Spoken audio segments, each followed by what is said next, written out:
హల్లెలూయా యేసు ప్రభున్ ఎల్లరు స్తుతించుడి. వల్లభుని చర్యలను తిలకించి స్తుతించుడి. దేవునికి స్తోత్రము కలుగునుగాక.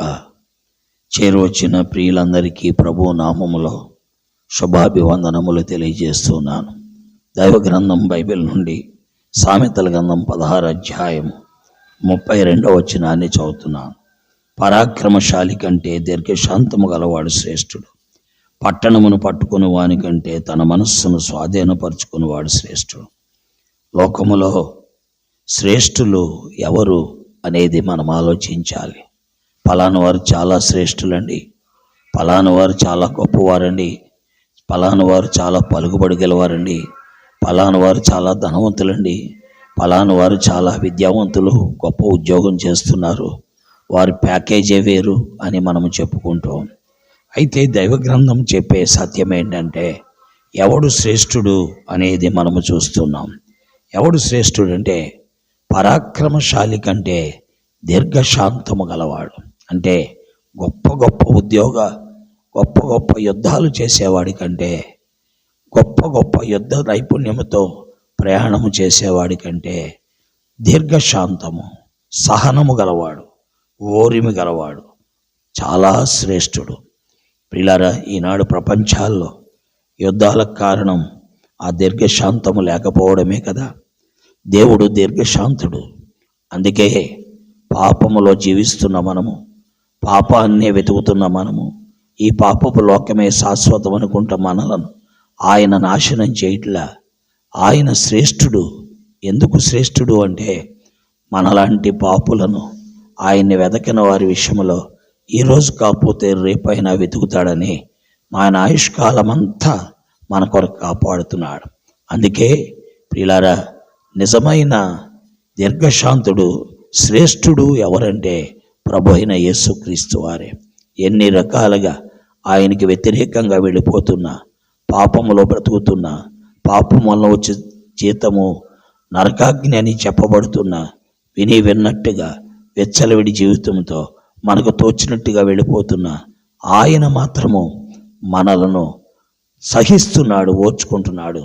లోపడనొల్లని ప్రజల వైపు దినమంతా ఆయన చేతులు చాస్తూనే ఉన్నాడు. కాబట్టి ఈనాడు శ్రేష్ఠుడు ఎవరంటే ప్రభు అయిన యేసుక్రీస్తు వారే. ఆయన చూపించే ప్రేమ, ఆయన సహించే సహనము, ఆయన ఓర్చుకునే ఓరిమి, ఆయన చూపించే దీర్ఘశాంతము ఈ ప్రపంచంలో ఎవరూ చూపించలేరు. అందుకే ఆయన అందరిలో అతి శ్రేష్ఠుడని లేఖనాల్లో చదువుతున్నాం. అంతేకాదు, దేవుని వాక్యములో పట్టణము పట్టుకుని వానికంటే తన మనస్సును స్వాధీనపరుచుకుని వాడు శ్రేష్ఠుడు. ప్రియులారా, పట్టణాన్ని పట్టుకుని వానికంటే లేఖనాల్లో మనం చూస్తున్నాం. పట్టణము పట్టుకొని వానికంటే అంటే ఒక దేశాన్ని స్వాధీనపరుచుకునేవాడు, ఒక రాజ్యాన్ని స్వాధీనపరుచుకునేవాడు, లేక ఒక పట్టణాన్ని స్వాధీనపరుచుకునేవాడు, లేక ఒక విజయాన్ని సాధించినవాడు, లేక ఎంతో గొప్ప విజయాలు సాధించాను, నేను ఈ రోజున ఏరోప్లేన్ కనిపెట్టాను, అలాగే రైల్ ఇంజిన్ కనిపెట్టాను, రేడియో కనిపెట్టాను, టీవీ కనిపెట్టాను, ఇంటర్నెట్ కనిపెట్టాను, ఇలాగున చెప్పి విజయాలు సాధించే వారి కంటే తన మనస్సును స్వాధీనపరుచుకుని వాడే శ్రేష్ఠుడు. ఎన్నో విజయాలు సాధించి నీ మనస్సును వాడుచుకోలేవు కదా. అందుకే ఆంధ్ర యూనివర్సిటీలో ఒక ప్రొఫెసర్ ఉండేవాడు. ఆయన మరి ఫిజిక్స్ డిపార్ట్మెంట్లో అద్భుతమైనటువంటి ప్రజ్ఞాశాలి. అలాంటి ప్రజ్ఞాశాలి తాగుడుకు బానిసై మరి అదే డిపార్ట్మెంట్లో మెట్ల మీద పడిపోయేవాడు. కారణం, ప్రియులారా, ఎన్నో విజయాలు సాధించాడు, ఫిజిక్స్లో ఎంతో గొప్ప ప్రజ్ఞాశాలిగా ఉన్నాడు, మంచి తెలివైన వాడు, జ్ఞానవంతుడు, ఎన్నో ఉన్నాయి. ఈనాడు ప్రియులారా, మన విద్యలో, మన ఉద్యోగాల్లో, మన వ్యాపారాల్లో, మన వ్యవసాయంలో ఈనాడు అంతరిక్షంలోనికి నౌకలు పంపించట్లో ఎంతో విజయాలు సాధించాం. కానీ మన మనస్సును మనం అణుచుకోలేని వారం. అలాగైతే మనం శ్రేష్ఠులము కాదు. అందుకే ప్రభువైన యేసుక్రీస్తు వారు శ్రేష్ఠుడు అని చెప్పింది. ఆయన ఈ ప్రపంచానికే నిర్మాణకుడు, పంచభూతముల నిర్మాణకుడు, మానవ నిర్మాణకుడు. అయితే తన్ను తాను ఉపేక్షించుకొని తన సిలువను ఎత్తుకొని ఈ లోకములోనికి వచ్చి ఆ గొల్గతా కొండపై కల్వరి సిలువలో సర్వలోక మానవ పాప పరిహారార్థమై మానవ ఆత్మ రక్షణ కొరకు బలై రక్తము చిందించి చనిపోయి సమాధి చేయబడి తిరిగి లేచినవాడు. కాబట్టి ఆయనకంటే శ్రేష్ఠుడు ఎవరు లేరు. ఎవరు ఈ మాటలు వింటున్నారో వారు కనుక ఆయన యందు విశ్వసించగలిగితే వారి జీవితాలు బాగుపడతాయి. వారు కూడా శ్రేష్ఠులు అవుతారు. అందుకనే లేఖనాల్లో రాయబడింది, మీరు అనేకమైన పిచ్చుకల కంటే శ్రేష్ఠులు కారా అని.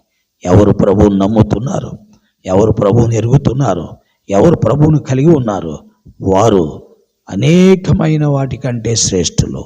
నమ్ముదాం, విశ్వసిద్దాం, ఆలోచిద్దాం. ప్రభు ఈ మాటలు దీవించుగాక. ఆమేన్. పరిశుద్ధుడైన మా తండ్రి, ప్రేమ కలిగిన మా దేవా, నీకు వందనాలు. చదవబడిన మాటలు, చెప్పబడిన మాటలను మీరు ముద్రించి ప్రజల వినికిడిలో వినేవారందరి హృదయాల్లో ఆశీర్వదించమని, పరిచర్యకు ముద్ర వేయమని యేసుక్రీస్తు వారి అద్వితీయ నామములో స్తోత్రించి ప్రార్థిస్తున్నాం తండ్రి. ఆమేన్. ప్రైజ్ లార్డ్ అండి. అందరికీ వందనాలు. దేవుడు మిమ్మల్ని దీవించి మిమ్మల్ని మీ కుటుంబాలను ఆశీర్వదించునుగాక. ఆమేన్. చంద్రులారాయిలా దేవుని స్తుతించుడి, హృదయమును వెలిగించిన యేసుని స్తుతించుడి.